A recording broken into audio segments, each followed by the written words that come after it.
लोकसभा में अंबेडकर को लेकर के अमित शाह जो देश के गृह मंत्री हैं, उनका एक बयान वायरल हो रहा है। उसके विरोध में जो अंबेडकरवादी लोग हैं वो लगातार विरोध कर रहे हैं। आइए हम उनसे बात करते हैं कि क्या मामला है। जो गृह मंत्री अमित शाह ने बाबा साहब को लेकर अपमानित बयानबाजी दिया है, उसके खिलाफ हम सबका आज ये प्रदर्शन गोरखपुर विश्वविद्यालय के मुख्य द्वार पे हो रहा है।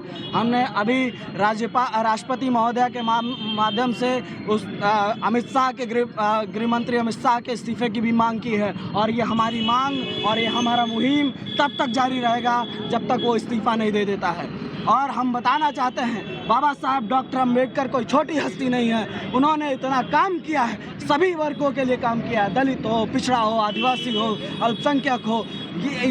इनफैक्ट उन्होंने सवर्णों के लिए भी काम किया है, सवर्ण महिलाओं के लिए भी काम किया है। तो बाबा साहब को उन्होंने इतना संकुचित बना दिया है कि उन्होंने कहा अंबेडकर अंबेडकर अंबेडकर, इतना तो रट देते तो स्वर्ग जाते। अब मैं उनको बता देना चाहता हूँ, हमें स्वर्ग और नर्क नहीं जाना है। हमें इस देश में हमारा हक चाहिए, हमारा अधिकार चाहिए, जो हमें संविधान ने दिया है, जो हमारे बाबा साहब डॉक्टर अंबेडकर ने दिया है। और ये हम उनको चेता देना चाहते हैं, और पूरे आरएसएस और भाजपा के लोगों को ये चेता देना चाहते हैं कि अगर इस प्रकार की बयानबाजी फिर हुई तो इस देश में अलग घमासान मचेगा। हमारे बाबा साहब हमारे लिए आदर्श हैं, हमारे लिए भगवान हैं। हमारे इसी जन्म में उन्होंने हमें स्वर्ग प्रदान किया है। हम इस जीवन को, जब हम शोषित और वंचित थे, जब हमें कुछ आज़ादी नहीं थी, उसके बाद हम यहाँ आपके आके इस मंचों पे बोलने का अवसर मिल रहा है, पढ़ने का अवसर मिल रहा है, तो हमारे लिए यही स्वर्ग है। भाई, भाजपा का कहना है कि कांग्रेस ने शुरू से बाबा साहब का अपमान किया।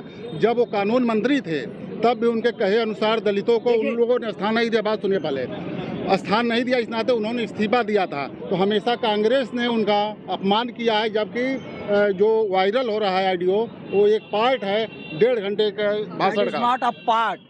उन्होंने सीधे सीधे ये बयानबाजी दी है, अंबेडकर अंबेडकर अंबेडकर। अगर इतना रट लेते तो आप स्वर्ग में जाते। मैं उनको बता देना चाहता हूँ, this is not a part. ये पूरा बयान है, ये पूरा बयान है। और कांग्रेस पार्टी को ये भी मैं बता देना चाहता हूँ, ये भाजपा और कांग्रेस वाले मिलके एक दूसरे में ये सट्टा बट्टा खेलते हैं। और ये हम दोनों को बताना चाहते हैं, इस बाबा साहब डॉक्टर अम्बेडकर पर राजनीति करना बंद करें।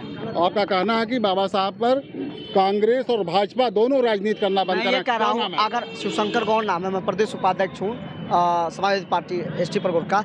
किसी व्यक्ति ने अगर कुछ कहा तो क्या ये परंपरा बन गई या परिपाटी बन गई, क्या ये कानून बन गया? क्या अगर कांग्रेस पार्टी के शासनकाल में कुछ हुआ तो क्या वो भारतीय जनता पार्टी के लोग करेंगे? क्या गृह मंत्री करेंगे? क्या आज आप सत्ता में है, सरकार में, तो ये जिम्मेदारी भारतीय जनता पार्टी की और केंद्रीय गृह मंत्री बनती है कि इस अनुशासन को बनाए रखना। जो अनुशासन हुआ, दंगे होते रहे तो भाजपा दंगा करा रही है, तो क्या और सरकारें आएंगी वो भी दंगा कराएंगी? ये गलत बयान है जो बयान दिया अमित शाह जी ने।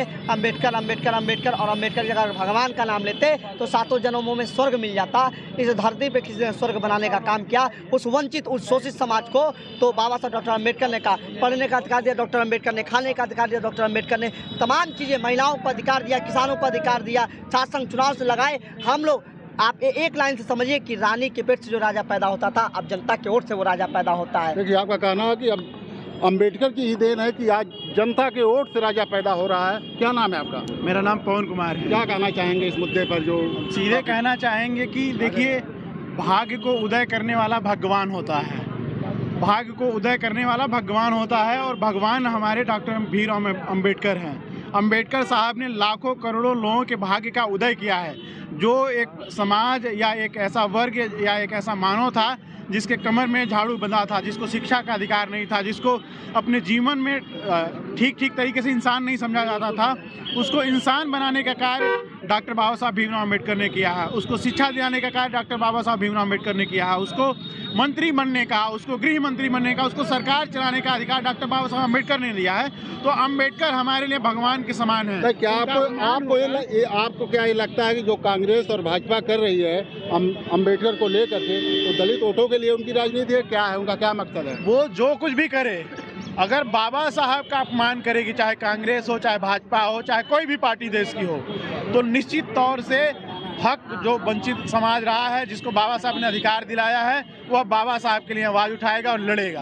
आपका कहना है कि वंचित समाज बाबा साहब का अपमान नहीं सहेगा। क्या नाम है? मेरा नाम अरस्तु है। और बिल्कुल बाबा साहब का अपमान, ये शोषित, वंचित, दलित समाज के लोग कभी अपमान नहीं सहेंगे और हम इसी तरीके से लड़ाई लड़ते रहेंगे। आपका कहना है कि हम लड़ाई लड़ते रहेंगे। क्या नाम है आपका? प्रशांत कुमार नाम है। क्या कहना चाहेंगे? देखिए, जिस प्रकार से ये जो हम कहते हैं सदियों सदियों का दर्द है, गुस्से का भी हमने इजहार ही कहाँ किया है। बाबा साहब के वजह से हमें खाना खाने, पानी पीने और इंसान समझा गया, हमें जानवरों से भी नहीं समझा गया था। निश्चित तौर पर बाबा साहब हमारे लिए भगवान है। और अमित शाह जिस प्रकार से भाषा बोले हैं, ये भाजपा की डीएनए में है कि दलित पिछड़े समाज और उनके महापुरुषों से नफरत किस प्रकार से भाजपा के डीएनए में भरा हुआ है। ये अमित शाह और भाजपा के कुछ छुटभैया नेता वो समय समय पे जाहिर करते रहते हैं कि वो संविधान, आरक्षण, बाबा साहब और दलित पिछड़ों के कितने खिलाफ है।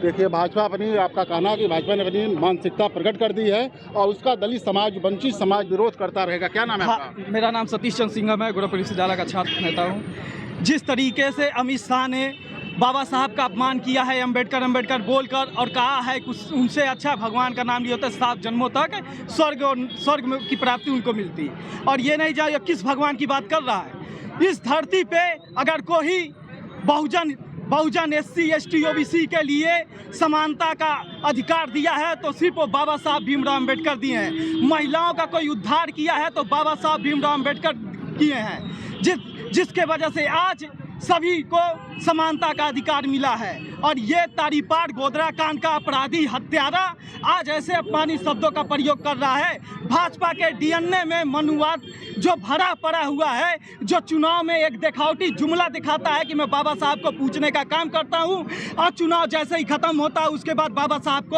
अपमानित करने का जिस तरीके से बयानबाजी किया है, इस बयान को हम लोग एकदम बर्दाश्त नहीं करेंगे। जब तक ये माफी नहीं मांगता और जब तक ये इस्तीफा नहीं देता है, हम उग्र आंदोलन करने के बाद होंगे। फोटो पे ये भाजपा वाले बाबा साहब अम्बेडकर के फोटो में माला चढ़ाते हैं, लेकिन विचारों पर ताला लगाते हैं। माला चढ़ाते समय बोलते हैं कि माला चढ़ा, लेकिन आपके सपनों को भारत कभी नहीं बनने देंगे। ये कल भी अम्बेडकर से डरते थे, ये कल भी अम्बेडकर से डरते थे, ये आज भी अम्बेडकर से डरते हैं और हमेशा डरेंगे।